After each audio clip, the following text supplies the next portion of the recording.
ഈ വിഷുദിനം തൊട്ട് അടുത്ത വിഷുവരെയും ശനീശ്വരന്റെയും സർവീശ്വരകാരകനായ വ്യാഴത്തിന്റെയും അനുഗ്രഹം ലഭിക്കുന്ന 15 നക്ഷത്രജാതർ ഉണ്ട്. അവർ ആരെല്ലാമാണ് എന്ന് നമുക്ക് കേൾക്കാം.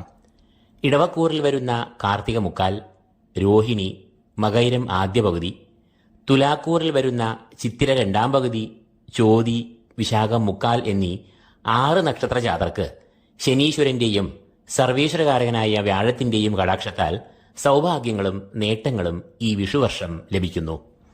ധനുക്കൂറിൽ വരുന്ന മൂലം, പൂരാടം, ഉത്രടം കാൽ, ചിങ്ങക്കൂറിൽ വരുന്ന മകം, പൂരം, ഉത്രം കാൽ, കുംഭക്കൂറിൽ വരുന്ന അവിട്ടം രണ്ടാം പകുതി, ചതയം, പൂരൊരുട്ടാതി മുക്കാൽ എന്നീ 9 നക്ഷത്രക്കാർക്ക് ഈ വിഷുവർഷം വരുന്ന വ്യാഴമാറ്റത്തിന്റെ ഫലമായി ഏറ്റവും സൗഭാഗ്യവും നേട്ടങ്ങളും വന്നു ഭവിക്കുന്നതായിരിക്കും.